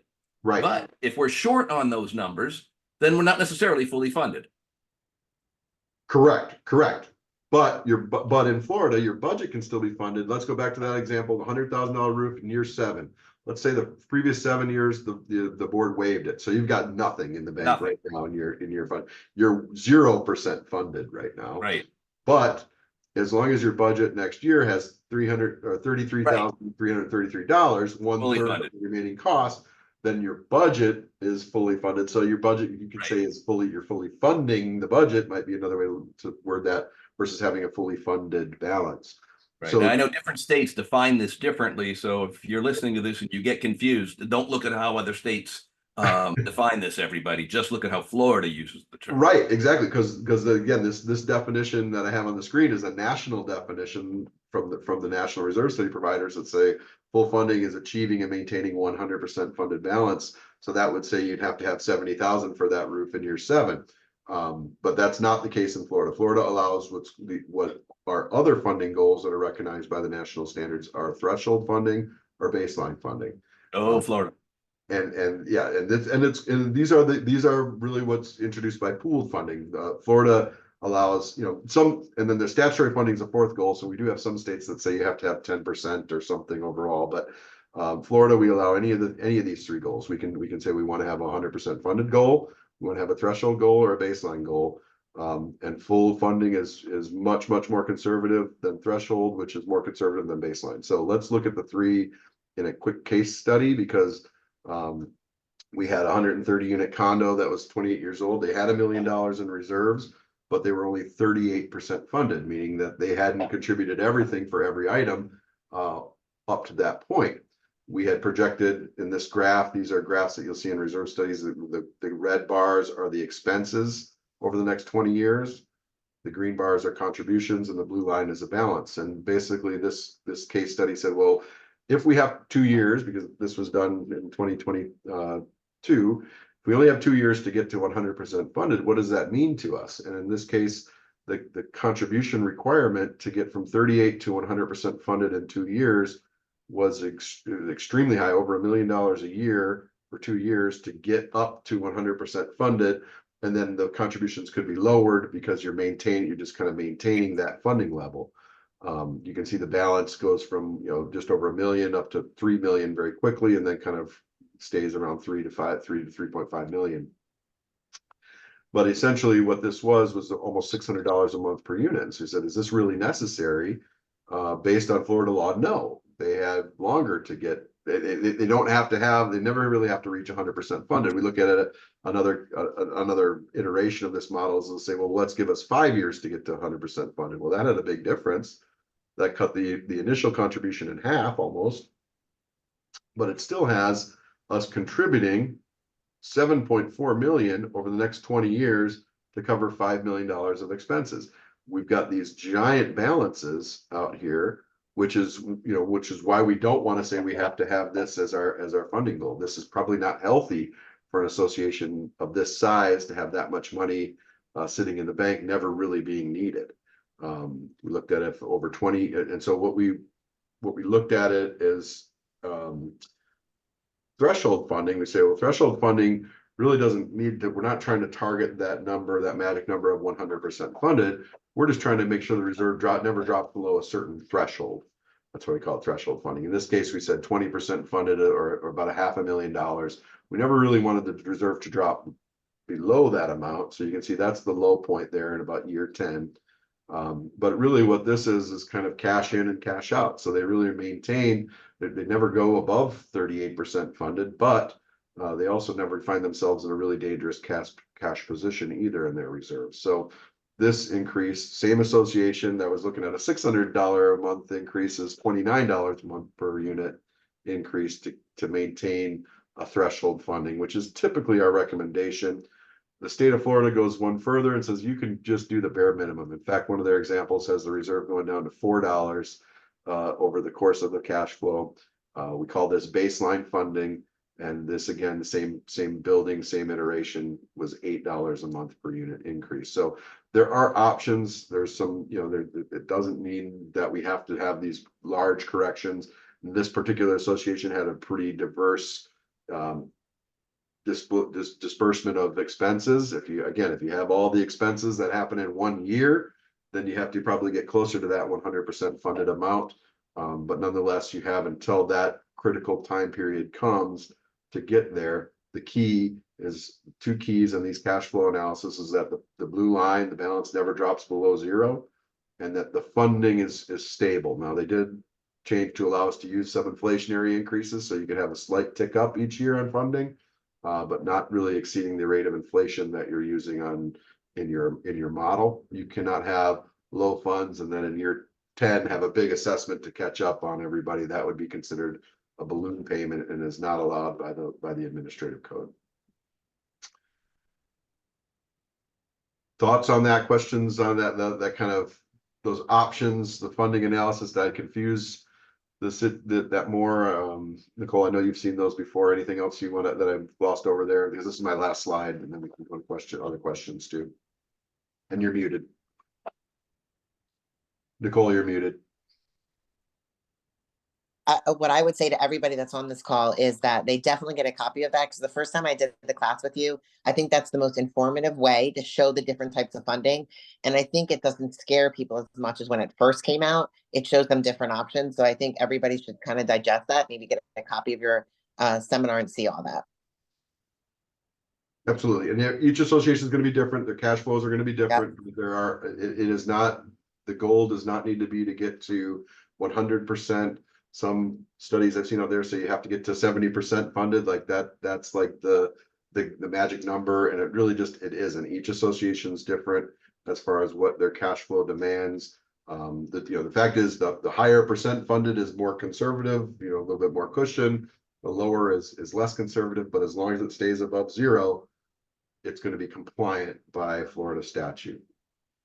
So my last, just to summarize then, and we'll get into some more questions, I think we've covered most of this. Don't delay. I don't think there are enough engineers, reserve providers, and professional reserve analysts to do all the work that needs to be done in the next 11 months. We're doing our best, but I just don't think we're going to be able to get everyone in compliance by that point. So to Jeff's point earlier, maybe get a contract in place so you can show an effort to get that. I'm pushing the legislature to try to make that carve out in the law that allows you to have a contract for a structural integrity reserve study and not actually have to have it completed by the end of the year. But we'll see if we can get that in there. And then I think it's super important to just make sure you're comfortable with who you're partnering with. And these numbers and the requirements and all that are are great, but if you can't explain it and you can't help and you can't convince your membership of the importance of it, or that you've used trusted professionals to come up with these numbers and they're accurate and reliable, then it's just going to be that much more difficult to implement that. So again, great for everyone to be here and get more knowledge on it. And let's get into some of these burning questions. Was someone going to moderate the questions and ask them, or do you want me just to I start? can moderate them. Yeah, great. We have a lot. So I'm just gonna start by saying I'm gonna do the general ones rather than the very specific ones. So we have people asking about their own HOA. Let's start with some generalized ones, and I don't know if we're gonna be able to get to all of them. But okay. When does SIRS funding have to be in place?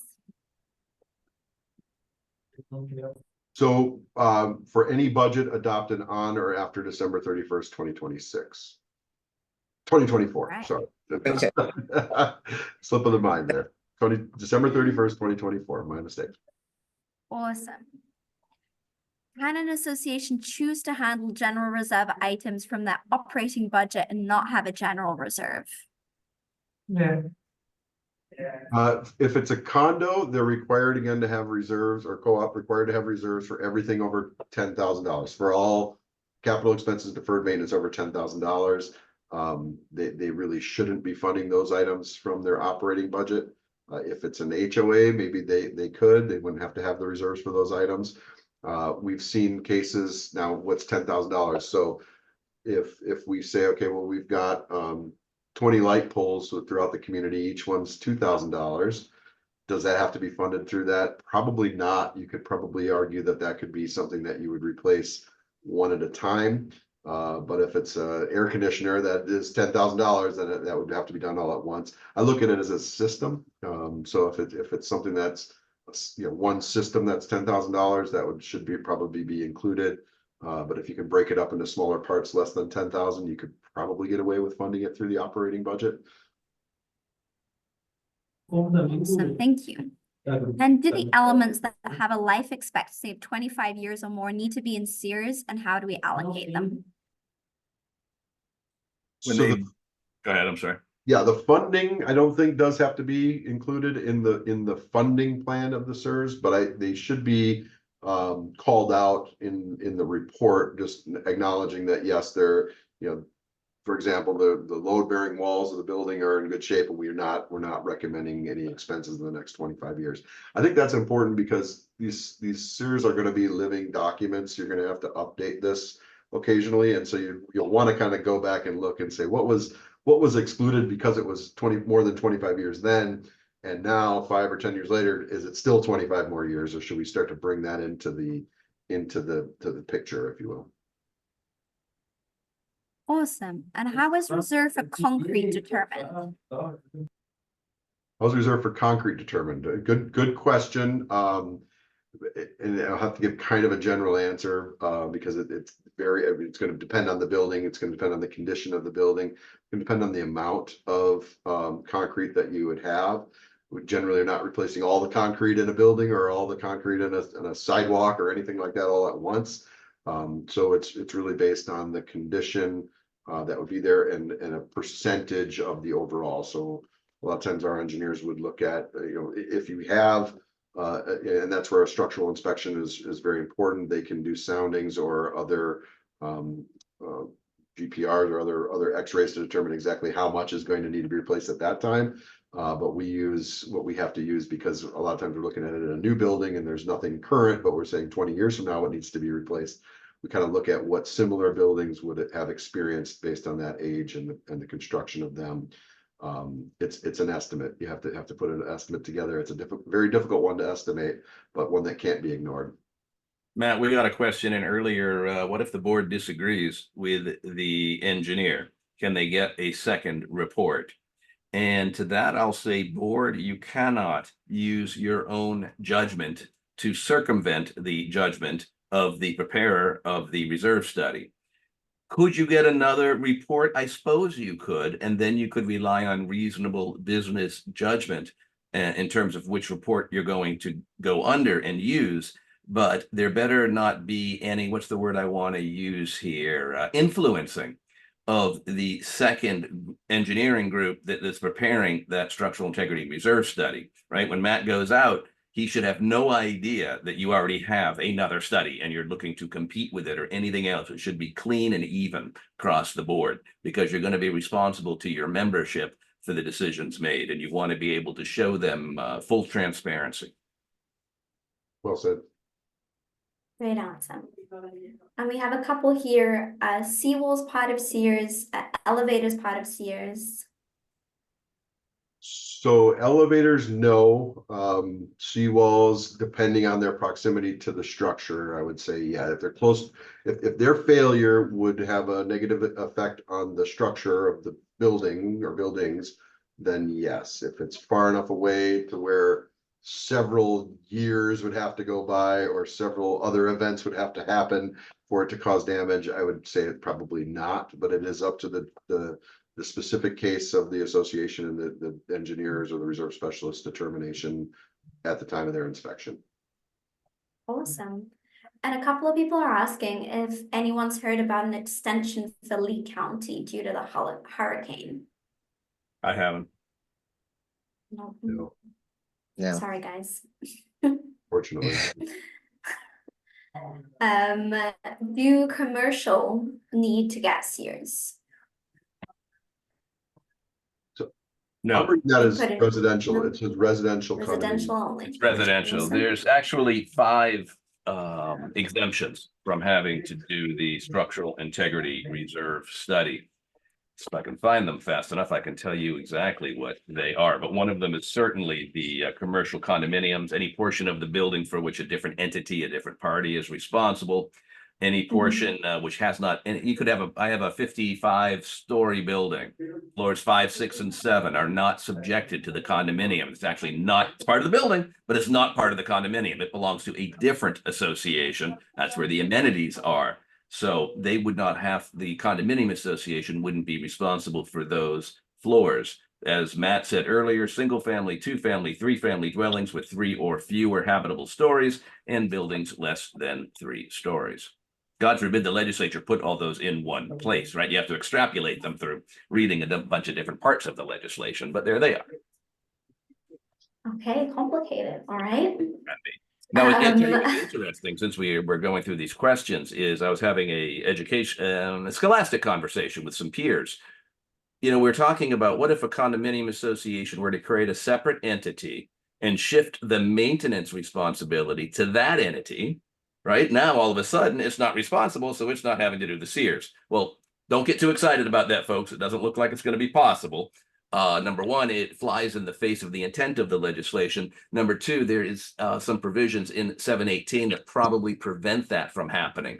But if you were to set it up from inception, right, before the condominium is even created, it may be possible. Think of the situation where you have that condominium hotel, where you have that 55-story building and certain floors are not part of the condominium itself, and they belong to a different association. So you can get creative at inception, but I think that once the condominium itself is created, you're not going to be able to shed off that responsibility. But it was an interesting conversation to have, nevertheless. I'm glad you're the attorney, not me. I think my brain would explode, but okay. All right. Sophia asked, just to be clear, can HOAs still vote to waive reserves? HOAs, not condos, not HOAs. cooperatives. Yes. Now, HOAs don't even need to. So many times HOAs use the word reserves, but it's not a statutorily created reserve. And that really is just a slush fund for a future board to spend on a pet gazebo project because the monies aren't protected. HOAs, if you want to make sure your reserves are protected and can only be used for the intended purpose, get a vote of the community to create the statutory reserve. Right. And how often do condos have to have the SIRS study done moving forward after 2025? I'll give that to Matt. Yeah, every 10 years is the requirement right now. But I will just caution folks, maybe consider not waiting that long. Just think about setting your 2024 budget this past year based on a 2025 or 2015 reserve study estimate. I can tell you right now, I was doing studies in 2015 and we were not accurate with what costs are going to be 10 years I'll tell you what's exciting, Matt, right? We can now include inflation in your numbers, whereas in the past it was actually prohibited. So now we can actually start dealing with inflationary factors, which never made sense to me why you couldn't in the first place, but I'm glad that you can now. Yes. Thankfully we can, but we put a nominal rate in there, and it is going to vary. I mean, if somehow we hit the nominal rate for the next 10 years, then great. Chances If are this person is president, it's this, but if that person is president, Right. Yeah, so that's something that I would encourage associations to at least look at it. Like I said, the association can make small adjustments due to inflation. That was part of the legislation as well.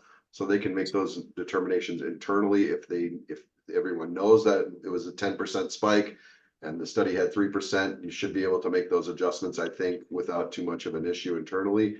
But I think it's important, again, because now your budget is not going to match the SIRS that you hand out to the prospective buyers.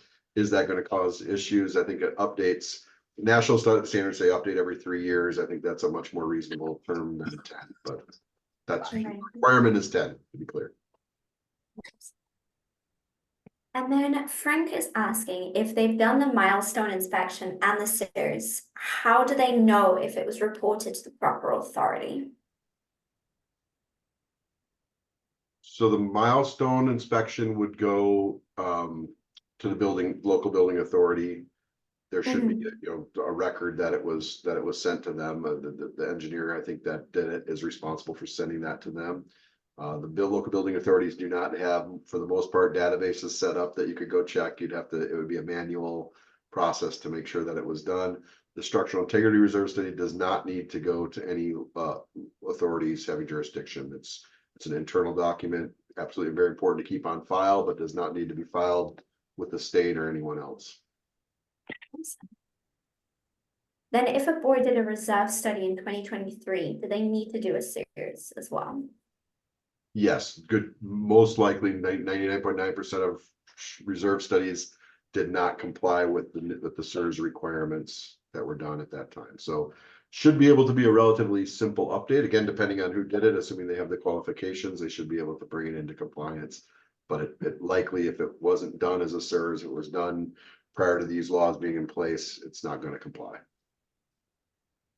Awesome. And then can the SIRS be completed prior to the completion of the MCRS report? Anybody know what an MCRS report is? I was about to ask. Okay, we'll skip that one. Well, I mean, if they mean the milestone, I get that question time to time. Is milestone? You need the milestone inspection first, or not? No, search can be done without the milestone inspection. It's just, again, a separate inspection, separate report, not reliant. And many buildings that are not 30 years old will have to have a SIRS and won't have a milestone inspection until they turn 30. So they don't need to be done together, nor are they necessarily dependent on each other. They shouldn't disagree with each other necessarily, but they don't need to be done at the same time. Okay, all right. Then we have a few people asking around being fully funded and partially funded. So can deferred maintenance, in brackets non-structural, be partially funded and structural be fully funded? You can still waive and reduce the non-little g items.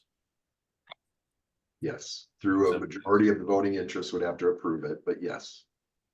Okay, all right. And it used to be a majority of the quorum, everybody. So remember, big change. It's not a majority of a quorum anymore. It's a majority of all. And then does an association with pooled reserves open a separate SIRS reserve fund and have a membership vote to approve moving the SIRS component funds that are currently being held in the pool reserve fund? I would say yes to that, Jeff. We addressed that earlier in details. Okay. Mhm. Maybe the person missed that. Do voting interests include lien holders? Do what? Voting interests include lien holders. No, the bank doesn't get the opportunity the bank that loaned you the money to buy your unit does not get the opportunity to vote unless you don't pay your Okay. assessments and they successfully foreclose and now they are the unit owner. Okay, all right. Um, There you have it. there you have it. See, Matt, you were so thorough. Well, That's it. I see, there's questions, I do see questions in the chat.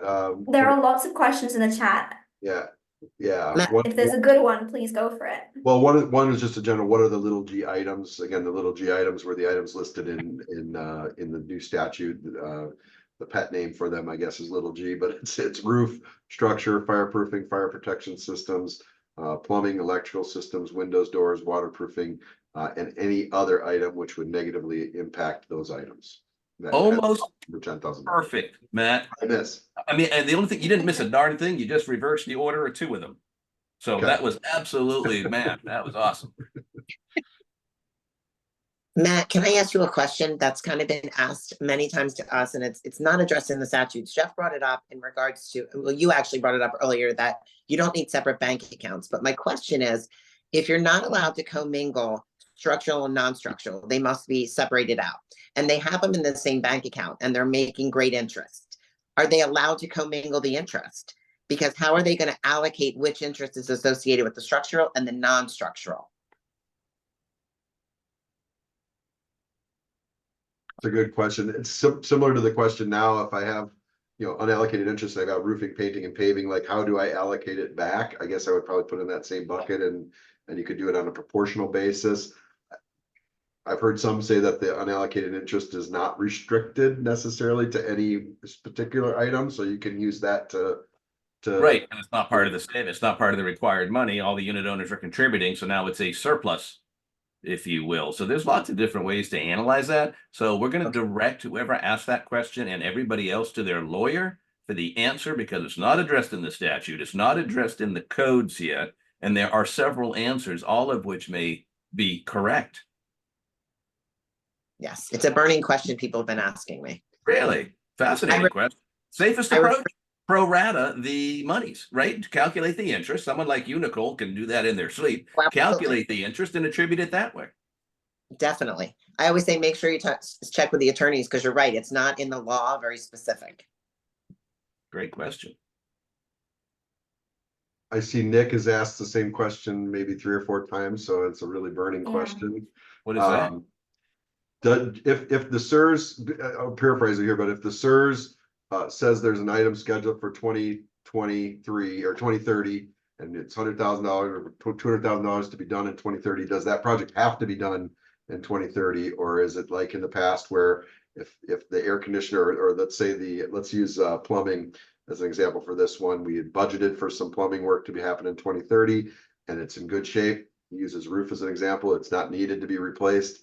Do they have to still replace it because it's listed in the SIRS? I think the answer is no. Who's making that decision, Matt, is my very first question, right? Who's making the decision that the component is still good? Is it the board or is it you? If it's you, I feel a little better about extending the life. Yeah, exactly. So, and he clarifies if an engineer, do we need to get an engineer to sign off on that or not? I think you have to use good business judgment, and that would mean, yes, rely on your professionals to make that call. The board should not be doing that on their own, because then you're going against what's written in the report. All right, awesome. We're getting a lot of questions several times. That makes it very difficult. Please don't do that. We're trying to get to all the questions. Is MS1 report or SIRS required to be provided to prospective buyers? The SIRS report is, yes. Awesome. And then someone's asked about special districts covered by FL 119. Do they need reserve studies and funds considering they have bonding authority, and can reserves collected by a current study is pooled? We not mix up, I'm for gonna interrupt real quick. non-budgeted? Can we not mix Mix up our up? statutes? Chapter 190 is not the condominium association legislation, chapter 718, or chapter 119 dealing with cooperatives, or 720 dealing with homeowner associations. They're special taxing districts that can be created, whole different body of law.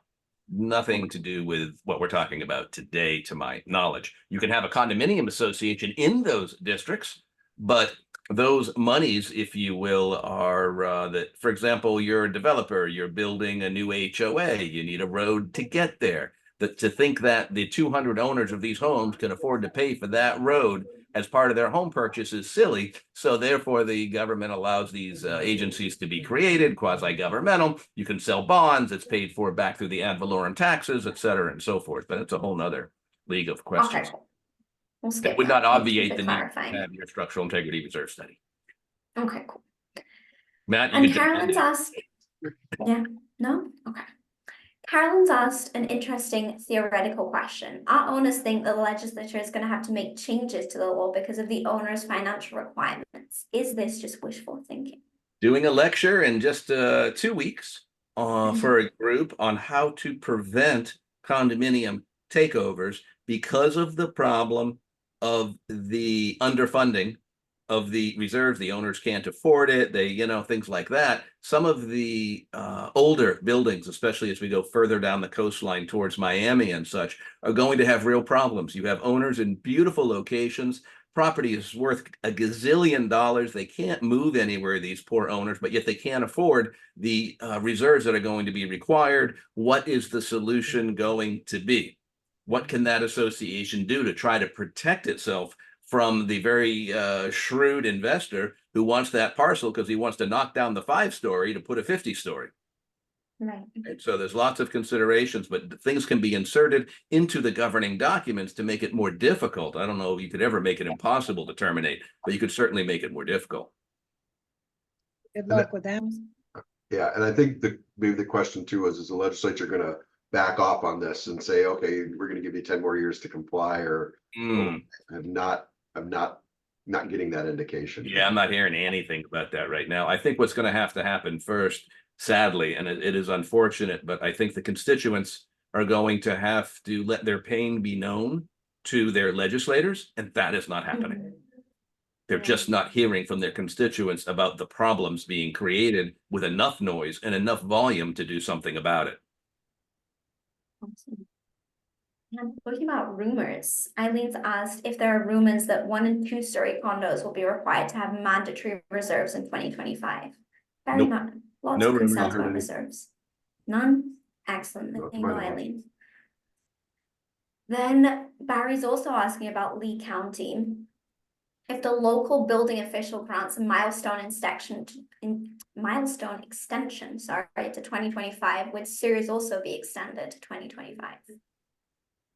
You cannot mix the chocolate with the peanut butter to create the Reese's peanut butter cup.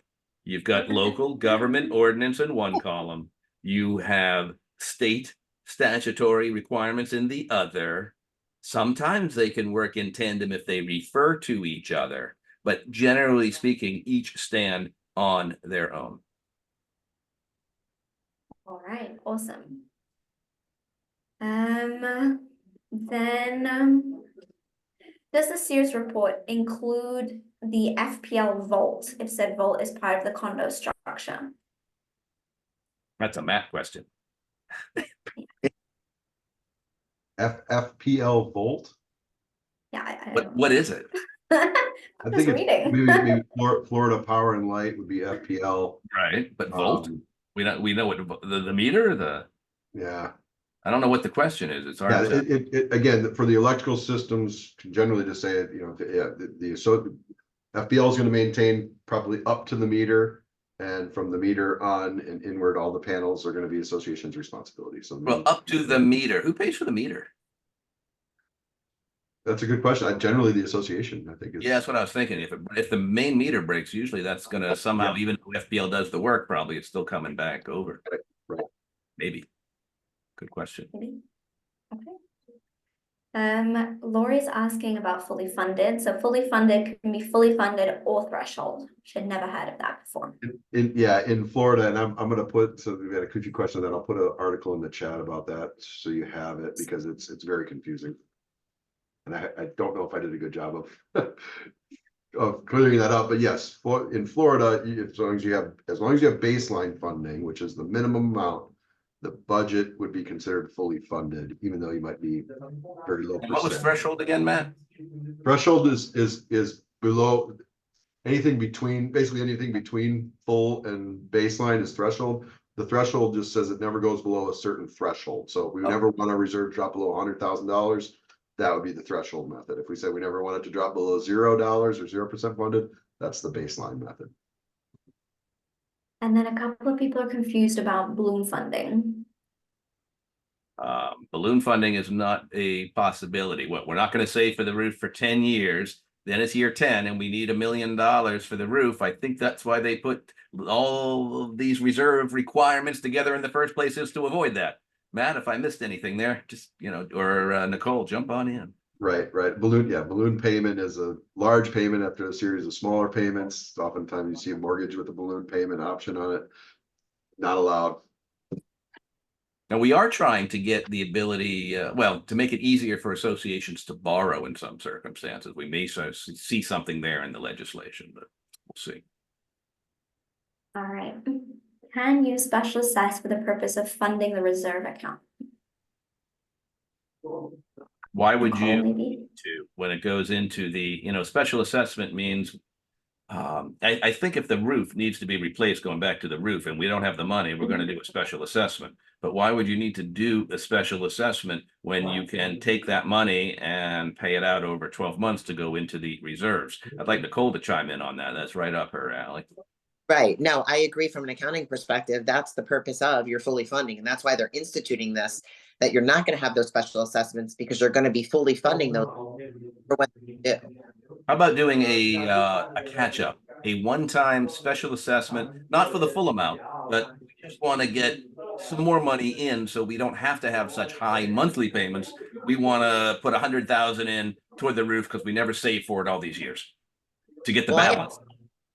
I have some, what they're doing is they're special assessing the where they're behind in the reserves to catch up for now. And then when they go into 2025 to fully fund, they won't have the catch up. They've already done that through a special assessment. Correct. Keeps the monthlies lower. Yes. And maybe associations might be able to borrow for that sum, depending on many, many factors for that catch up. Correct. And amortize it out. Just depends how. Awesome. We just have a couple of concerns around seawalls. Are seawalls in SIRS because they're over 100? Because they're over 10K. Sorry. Per foot, by the way, over 10,000 a foot, a linear foot sometimes. Yeah, they're very, very, very expensive. And again, if they're within close proximity of a structure or their failure to maintain it would put that structure in jeopardy, then yes, it is part of the SIRS. If it's far away on a on this other side of the golf course, then no. So kind of following on from that $10,000 requirement applies only to structural items. So not items like pool furniture or... No. It's, not pool furniture, but, and Matt can better explain which items, but the $10,000 catch-all is any other component, right? That has a replacement cost of greater than the $10,000 should somehow be in the reserves. However, if it's not in the little g items, the structural items, then you have the opportunity to waive or reduce with a majority of the membership vote. And Matt, what kind of items would that include? Well, on the structural side, I mentioned we've talked seawalls a couple times. Well, the non-structural side, non-little g items. Non-structural side, yeah, pool furniture would be a good one.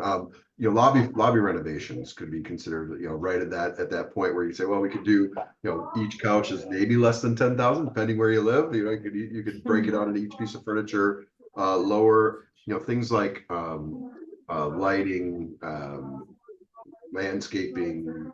I mean, there's a long list of other components that could be, considered on that, like less than 10,000. I will say, if you live in a small association where I live, 10,000 is a lot of money for us still. So we actually have a threshold of 3,000. But the requirement is 10,000. So anything over 10,000, regardless of how big your budget is, has to be a reserve item. But you can reserve for items less than 10,000 as well. I think we all need to live in the same association and show them how to do it. You, me, and Nicole. We have painters here, we have contractors here. We could build the whole thing with the group that you have assembled, Peggy. You get a complimentary home. I feel bad for that property manager though. Right? Right? Has to deal with us. They'll put you all on the board. What do you mean? Oh, no. You know, I'm in purgatory as well. I've been on my board for almost 10 years. Or we're threatening that we're going to raise reserves just to get everyone to vote us off. Let me know how that works. I've been trying that for years. Careful, we have new Alright. members on. I think Leela is the winner of the count of the attendee count. We had a little I think I am, right? informal guessing game going on. Oh. So Leela, congratulations on that. Oh, thank you very much. You were the closest without going over. So that's your prize for being with us for the last time. There you go. What a prize. And a new pair of All headsets. right. That too.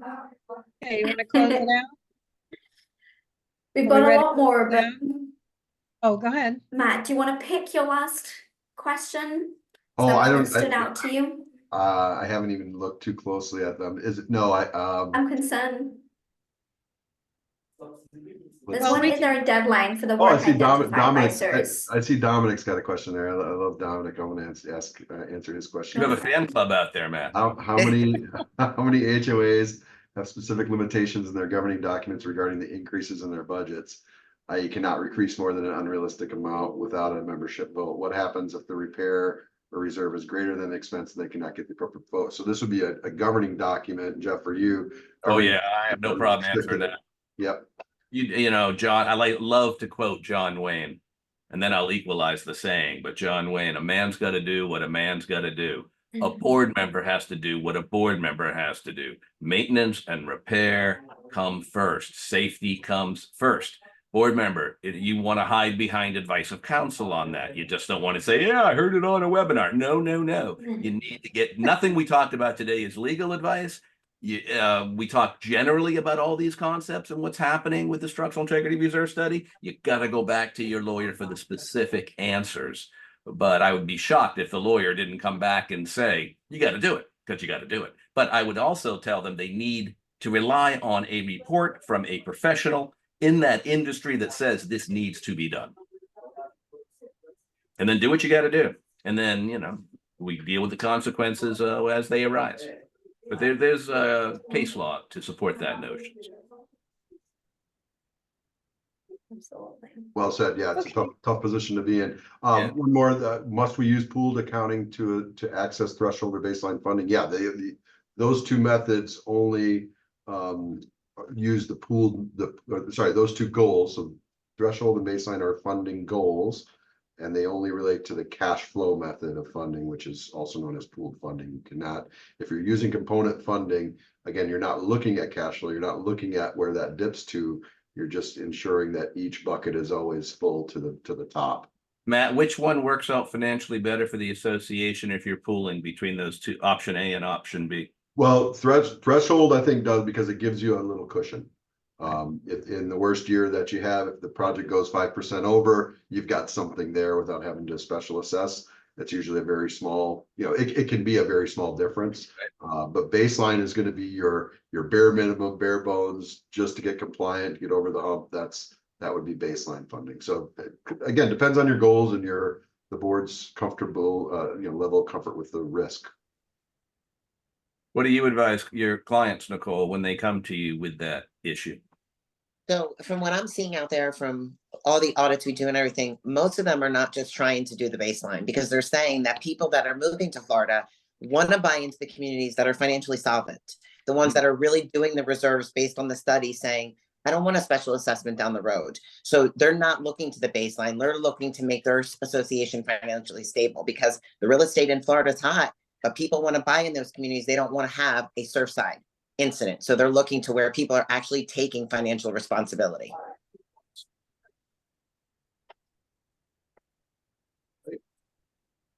Absolutely. Oh, this one, I'm surprised this one didn't come. I missed it earlier, but a 3-story condo with an art gallery on the first floor. Sometimes we see parking or something on the first floor, and second, third floor residential. Are they exempt from the SIRS and milestone generally no. If that first floor is above ground and it's not a basement, which we don't see very many of in Florida, the building code is going to consider that a 3-story building. Oh, hey, I got a listener just texted me. The FPL, I heard the word vault, not the word VAULT. I heard VOLT. So the FPL vault is the room where FPL stores all their equipment and no one is allowed to go into that room. And thank you, Allison, for letting me know that. Letting all of us know. Yeah, absolutely. And so that, yeah, I would say that would be the FPL's responsibility for that equipment then as well. All right, we have a lot more questions, but I don't think we're going to be able to get to them all. Yeah, should we put our contact info? I'll put my contact info in the chat. You can Yeah, email. absolutely. Peggy's also going to send it out. Oh, there we go. Oh, You'll perfect. get, you'll get Thanks, the, Peggy. you're certainly welcome. You'll get the chat questions and the Q&A questions, all the panelists today. And I'm going to mention a couple things. We do have one of our sponsors on who couldn't get on earlier. Let me introduce to you John Gant from World One. John, say a few words about yourself. And Hello what again. you're doing quickly, please. Gotcha. Hello again. And it seems like you have a lot on your plate. Everybody's with their hand out for money. That's what I do. I save money. World One, what we do is we're a waste reduction and recycling company.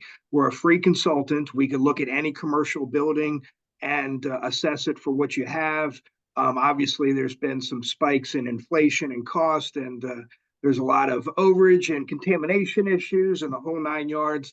That's the last thing the board needs to work with, or the property managers. So we come in and give upfront savings and manage it for you and go from there. We're one call away. We have in the South Florida area, we've got 2 trucks and operations guys, so we could swing by and pick up, you know, that pallet that's sticking out of your dumpster that's going to cost you $250 with our clients. So we're there for the long haul. We've done this in Florida for close to 30 years now. So I'd love to hear from anybody and have a rep swing by and look at your building and kind of go from there, see if we can help.